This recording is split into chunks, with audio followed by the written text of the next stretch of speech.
सत श्री अकाल दोस्तों, मेरा नाम है हरजिंदर सिंह और आप देख रहे हैं Boundless Sing।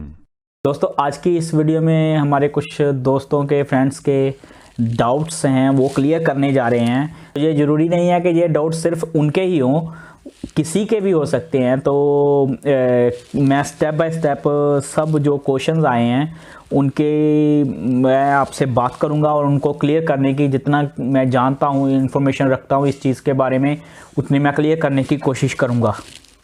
तो सबसे पहले मुझे मिस्टर सिद्धू जी का एक क्वेश्चन आया था जिसमें उन्होंने पूछा था कि रोमानिया में जो बढ़िया कंपनी है वो कौन सी हैं और जो बुरी कंपनी है वो कौन सी है। तो दोस्तों जो ऐसे मैं कह दूं किसी के बारे में कि ये कंपनी बढ़िया है या ये कंपनी बुरी है, तो वो कोई मतलब कि कोई लॉजिक नहीं बनता है ना। क्या क्योंकि हो सकता है कि जो कंपनी मुझे बुरी लग रही हो वो आपके लिए बहुत अच्छी हो, जो चीज़ मुझे अच्छी लग रही है वो आपके लिए बुरी हो। तो हर बंदे की, हर पर्सन की अपनी अपनी रिक्वायरमेंट्स हैं। तो अगर सैलरी के बारे में बात करें या कुछ भी, तकरीबन कंपनीज जो है सैलरी या अपना वर्क प्रोग्रेस के हिसाब से ठीक ही दे देती हैं। बट कुछ कंपनीज़ में सुनने की बात आई है कि उन्होंने सैलरी टाइम से नहीं दी, जहाँ वर्कर्स को निकाल दिया। तो सैलरी टाइम से ना दी, जहाँ तंग किया, जहाँ डॉक्यूमेंट्स रख लिए, तो वो तो उसके भी कुछ कारण हैं। दो पहलू हैं।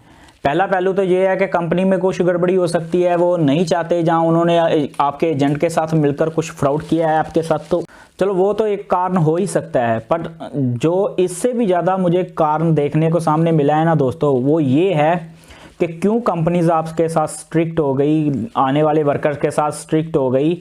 उसका कारण ये था, सबसे पहले तो बंदों ने सैलरीज उठाई। मेरे नज़र में एक कंपनी है जिसमें अभी मैं नाम नहीं लेना चाहूँगा किसी भी कंपनी का, वो 5 तारीख की डेट थी सैलरी की, 3 तारीख को डेट पर सैलरी देते थे। तो क्या हुआ, प्लान बनाया लड़कों ने, नए नए लड़के आए, उन्होंने प्लान बनाया, आज सैलरी उठाई, अगले दिन फरार, आज सैलरी उठाई, अगले दिन फरार, गायब, इनलीगली बॉर्डर क्रॉस करने की कोशिश करते हैं। तो दोस्तों मैं ये पूछना चाहूँगा कि अगर इनलीगली आप बॉर्डर क्रॉस कर भी जाओगे और जाकर दूसरे किसी देश में जाओगे तो वहाँ पर आपको काम नहीं करना पड़ेगा। वहाँ पर कोई फ्रीली आपके लिए पेड़ लगा कर देगा कि इस पर से पैसे, इस पेड़ पर पैसे लगते हैं और आप उतारो और उतार कर आराम से खाओ।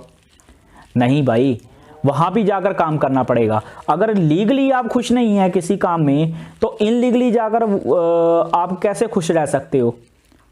आपको लगता है कि जो जिस ऑनर के पास आप इनलीगली काम कर रहे हो वो आपके सारे हक आपको दे देगा? कभी भी नहीं देगा। इनलीगली भी आपको वहाँ पर भी दिक्कत ही आएगी। तो मेरे हिसाब से अगर आप किसी देश में जाना भी चाहते हो तो लीगली जाओ, इनलीगली क्यों जाना है ना। और जहाँ तक जॉब से निकालने की बात हुई कंपनी की, तो उसमें चलो कुछ कारण तो सही जेन्युइन थे बंदों के, बट ज़्यादातर इनजेन्युइन कारण थे। क्योंकि बंदे इंडिया से तो आए, मैं मैसन हूँ, मैं कारपेंटर हूँ, मैं स्टील फिक्सर हूँ, और यहाँ पर आकर उनको काम नहीं आता। तो अभी जिस काम के लिए आप आए हो वो काम आपको आता ही नहीं, तो कंपनी आपका क्या करेगी। इधर दानी तो बैठे नहीं है ना कि आपको ऐसे ही भरोसे पर रख लेंगे। तो भाई मेरी फिर से रिक्वेस्ट है आपसे, अगर आप अपने कंट्री से रोमानिया में जाने की सोच रहे हो या किसी भी यूरोपियन कंट्री में जाने की सोच रहे हो, तो पहले ट्रेड का काम सीख कर जाओ, तो आप कभी भी खता नहीं खाओगे। जिस काम में जा रहे हो वो उस काम को सीख कर जाओ, फिर आप कभी खता नहीं खाओगे। आपको कंपनी भी नहीं निकालेगी, आपको पैसे भी देगी, आपकी इंक्रीमेंट भी लगेगी, और आपके लिए हर कंपनी अच्छी होगी, कोई भी कंपनी बुरी नहीं होगी। उसके बाद दूसरी चीज़ आती है, वो पूछ रहे हैं मिस्टर रोहन, स्किल और अनस्किल्ड का कि कौन सा बढ़िया है। तो सेम यही बात मैंने पहले की कि स्किल्ड बढ़िया है। इसका सिंपल आंसर है कि स्किल्ड बढ़िया है। अनस्किल्ड जाते हो, अनस्किल्ड का मतलब पता क्या है। अनस्किल्ड आपको कोई काम नहीं आता, तो अगर आपको कुछ आता ही नहीं तो आप हेल्पर जिसे बोल देते हैं, तो आपको कितनी देर तक कंपनी साइन करेगी। तो जब भी उनको बंदे निकालने होंगे तो सब में से पहली प्रायोरिटी एक हेल्पर होगा कि इसको निकाल दो भाई, इसको कुछ नहीं आता। ट्रेड के बंदे को कभी कंपनी जल्दी से नहीं निकालती, क्योंकि उसको पता है कि इसकी मुझे ज़रूरत है। उसी को निकाला जाता है जिसकी ज़रूरत नहीं होती। तो पहले ट्रेड का काम सीखो, स्किल्ड बनो, और स्किल्ड में काम पर जाओ, आपकी हर ख्वाहिश पूरी होगी। और स्टडी इन रोमानिया, ये सवाल है नेक्स्ट साहिल जी का। ये पूछते हैं कि स्टडी करना रोमानिया में सही रहेगा। हाँ जी, रहता है सही। आप स्टडी के लिए जा सकते हैं रोमानिया में, इजीली वीज़ा भी मिल जाता है स्टडी बेस पर। बट अगर आप स्टडी के लिए चूज़ करना चाहते हो और जेन्युइनली पढ़ना चाहते हो तो वाई नॉट जर्मनी, है ना, वाई नॉट इंग्लैंड। खर्चा तकरीबन उतना ही आ जाएगा, थोड़ा सा कम आएगा रोमानिया में, थोड़ा सा जल्दी वीज़ा मिल जाएगा और कुछ नहीं है। वो भी अभी बहुत प्रोसेस चल रहा है, तो हो सकता है रोमानिया का लेट हो जाए और उन कंट्रीज़ का जल्दी मिल जाए। तो स्टडी के लिए मैं प्रेफर करूँगा कि आप किसी ऐसी यूरोपियन कंट्री जैसे जर्मनी हो गया, जहाँ स्पेन हो गया, जिसमें आप अपना करियर और जल्दी से सेट कर सकते हैं उधर स्टडी बेस पर रहकर। और कर तो रोमानिया में भी सकते हैं, बट उसका ये हो जाता है ना कि वहाँ पर थोड़ा सा आपका इंडियन कम्युनिटी पहले से बसी हुई है, तो अच्छा रह जाता है। जहाँ पाकिस्तानी कम्युनिटी, जहाँ हमारे एशियन कम्युनिटी काफ़ी टाइम से बसी हुई है उधर, तो हमारे लिए लिंक्स अच्छे बन जाते हैं उधर। इधर अभी नए नए सब हैं, सब वर्कर्स हैं स्टडी बेस पर, जहाँ सेटल डाउन पर्सन बहुत कम हैं, तो इधर आपके लिए थोड़ा दिक्कत होगी। तो ये मेरी पर्सनल एडवाइस है, बाकी आप देख सकते हैं कि आपको क्या बढ़िया लगता है। नेक्स्ट चीज़ आती है, नेक्स्ट क्वेश्चन है मिस्टर मंजीत जी का। इनको डाउट है कि हम कंपेयर करें बुल्गारिया और रोमानिया में। तो दोस्तों, रोमानिया और बुल्गारिया में कंपैरिजन, देखिए अभी वीज़ा चल रहे थे रोमानिया का लेट हुआ तो बुल्गारिया का चलाना शुरू कर दिया। पर बुल्गारिया के लिए मैंने सुना कि एजेंट्स कई एजेंट्स मतलब कि रोमानिया से डबल पैसा मांग रहे हैं। तो भाई क्यों देना? जो रोमानिया में आता है उसके लिए बुल्गारिया एंट्री फ्री है, तो बुल्गारिया के लिए 4-5 लाख जहाँ 6 लाख रुपया दे देना मेरे हिसाब से तो कोई अक्लमंदी की बात नहीं, क्योंकि वो कंट्री कोई रोमानिया से बहुत बड़ी, जहाँ बहुत रिच कंट्री नहीं है, जहाँ बहुत बड़ा पे स्केल नहीं है रोमानिया के मुकाबले। रोमानिया का पे स्केल उनसे अच्छा है, तो मेरे हिसाब से रोमानिया बेटर है। बाकी फाइनल डिसीज़न आपका है कि आपको क्या अच्छा लगता है। तो आगे का सवाल है मिस आरती जी का, और ये पूछ रही हैं कि रोमानिया से किसी यूरोपियन कंट्री में जा सकते हैं। तो मैं दोस्तों पहले भी बहुत बार बता चुका हूँ, ज़्यादातर लोगों को पता ही होगा बट कई बार नहीं पता चलता। चलो कोई बात नहीं, रोमानिया भी एक यूरोपियन कंट्री है, यूरोपियन यूनियन की मेंबर है। शेंगन में आने की इनकी बात चल रही है। अभी तो चांस नहीं है, बट कभी ना कभी तो हो सकते हैं, पॉजिटिविटी है। तो हो सकता है 2024 तक ये यूरो करेंसी भी लागू कर दे अपने देश में। अभी तक तो इनकी अपनी करेंसी ले में चल रही है। तो ये भी एक यूरोपियन कंट्री है और यूरोपियन यूनियन की मेंबर कंट्री है। तो रोमानिया से यूरोप जाना, जो भी आपको बोलता है उससे थोड़ा बच कर रहें। रोमानिया भी एक यूरोपियन कंट्री ही है। और अगर आप बात कर रहे हैं कि रोमानिया से किसी और यूरोपियन कंट्री में जाने की, तो हाँ बिल्कुल आप जा सकते हैं। आप अपना लीगली अपना पेपर वर्क कंप्लीट करें और कंप्लीट कर टूरिस्ट वीज़ा भी ले सकते हैं और अपना वर्क वीज़ा भी ले सकते हैं, अगर आपके पास एम्प्लॉयमेंट है उस पर्टिकुलर कंट्री से किसी कंपनी की। तो नेक्स्ट है, ये कोई आईडी है DFG के नाम से। तो बोलते हैं कि इलेक्ट्रिशियन जॉब जो है कंपेयर टू इंडिया कैसी हैं वहाँ पर। जहाँ फिर एक और मिस्टर ऋषि जी का सवाल है कि प्लम्बर जॉब कैसी हैं। मिस्टर बिंदा जी हैं, ये पूछते हैं कि कार वाशर की जॉब कैसी है। तो मैं पहले प्लम्बर और इलेक्ट्रिशियन का बता दूं कंपेयर टू इंडिया कैसी हैं। इलेक्ट्रिशियन जॉब जो होती है ना दोस्तों, ये इंडिया के कंपैरिजन कोई ज़्यादा फ़र्क नहीं है, वही है चीज़, वही कनेक्शन है, सब कुछ वही चल रहा है सब कुछ। बस ये क्या है कि ये पहले कॉलम खड़े करते हैं, अगर बिल्डिंग बना रहे हैं तो कॉलम खड़े करते हैं, और बाद में उसमें ब्लॉक्स वगैरह लगाते हैं और बाद में इलेक्ट्रिशियन को ही वो ब्लॉक में कट कर कर अपनी पाइप फिट करने के लिए जो होता है ना, जैसे बोल देते हैं कि गैप बनाना पड़ता है, बनाकर इनको अपनी पाइप फिट कर कर प्लास्टर वगैरह चढ़ाना पड़ता है। इलेक्ट्रिशियन का काम होता है वो सारा।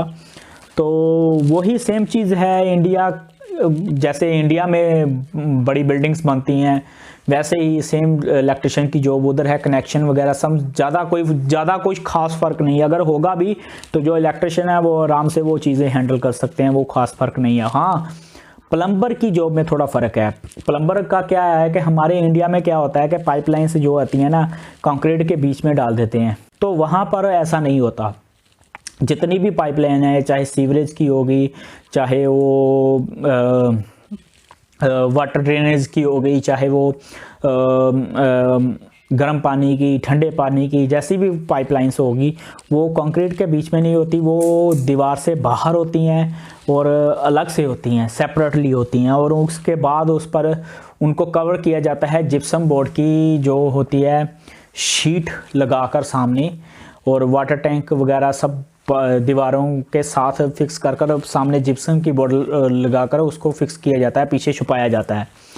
तो ये पहले घर बनाते हैं, उसके बाद एक और दीवार खड़ी करते हैं जिप्सम बोर्ड की, बाकी के प्लम्बिंग पाइप को पीछे कवर करने के लिए। बस इतना ही कुछ डिफरेंस है, आपको खास ज़्यादा डिफरेंस भी नहीं है, तकरीबन सेम ही है प्लम्बिंग जॉब भी। नेक्स्ट आती है मिस्टर सहोता जी, पूछ रहे हैं कि कार वॉशिंग जो जॉब है कैसी है। तो मैं यही बोलना चाहूँगा, यही रिकमेंड करना चाहूँगा कि अगर आप कार वॉशिंग जॉब में आते हैं, या किसी हेल्पर जॉब में आते हैं, या किसी डिलीवरी जॉब में, वटएवर कैसी भी जॉब में आते हैं, तो आप यही जॉब करने के लिए आ रहे हैं, तो मेरे हिसाब से इस बैड चॉइस। बट हाँ, सैलरी अच्छी मिलेगी, बट उसमें आपका कोई स्किल नहीं बनेगा, है ना। तो अगर आप इस जॉब को सिर्फ एक एंट्री पर्पस के लिए मान रहे हैं कि बस एंटर हो जाऊं मैं इस जॉब के साथ और बाद में अपना कुछ उधर जाकर दूसरी जॉब करूंगा जो मेरा स्किल है, जहाँ मेरी नॉलेज है उसके हिसाब से, तो वो आपके लिए बहुत बढ़िया है। मैं आपको बार बार कहता हूं कि अगर तो आपको आपकी डिज़ायर जॉब अपनी कंट्री से ही मिल जाए आते समय तो वेल एंड गुड, बहुत अच्छा, उससे बढ़िया कुछ भी नहीं। बट अगर नहीं मिलती तो आप किसी भी जॉब में आओ, आकर अपनी इनकम करते रहो और इनकम के साथ अपने डॉक्यूमेंट रजिस्टर्ड वगैरह करा कर अपना सारा काम कर कर प्रॉपरली अपनी डिज़ायर जॉब हासिल करो, यही आपके लिए बढ़िया रहेगा। बट जो हेल्पर लेवल की जॉब है ना, जो अनस्किल्ड वर्कर लेवल की जॉब हैं, उनको सिर्फ आप अपना मतलब वो रखें कि एंट्री पर्पस के लिए, बस एंट्री हो जाए उसके हिसाब से, बाद में अपने स्किल के अकॉर्डिंगली जॉब करें तो वो आपके लिए बहुत ही बढ़िया रहेगा। उसके बाद मुझे काफ़ी सारे ड्राइवर भाइयों की तरफ से पूछा गया है कि कौन सी कंट्री का वैलिड है लाइसेंस, कैसे कर सकते हैं। तो मैं पहले भी बता चुका हूँ कि अरबिक कंट्रीज़ जो हैं, जो गल्फ़ की कंट्रीज़ हैं, उनमें कतर का छोड़कर तकरीबन सब कंट्रीज़ का वैलिड है लाइसेंस। और एक लिस्ट मिलती है, आप जब रोमानिया के नाम से ड्राइविंग लाइसेंस, आप गूगल सर्च किया कीजिए इस चीज़ों को, ये बहुत सिंपल चीज़ें हैं। आप सर्च करेंगे ना रोमानिया में कौन सी कंट्रीज़ वैलिड है, तो पूरी प्रॉपर लिस्ट मिल जाएगी आपको कि कौन कौन किसी कंट्री के ड्राइविंग लाइसेंस आप एक्सचेंज कर सकते हैं रोमानिया में आकर। तो पाकिस्तान का तो कर ही सकते हैं, तो अरबिक कंट्रीज़ का कर सकते हैं। बट चक्कर ये है कि आपका वो जो लाइसेंस है वो पहले कार का लिया होना चाहिए, बाद में ट्रक का और फिर ट्रेलर का। अगर डायरेक्ट ट्रेलर का लिया है तो आपको कार का और ट्रक का लाइसेंस लेना पड़ेगा, बाद में ट्रेलर का लाइसेंस आपका चेंज कर देंगे वो। और CPI टेस्ट, जो प्रोफेशनल जिन्होंने ट्रक या ट्रेलर चलाना है उसके लिए CPI टेस्ट होता है वो रोमानिया में जाकर, वो आपने करना है। वो तो आपको मैं पहले भी काफ़ी सारी वीडियो में ड्राइविंग की बता चुका हूँ।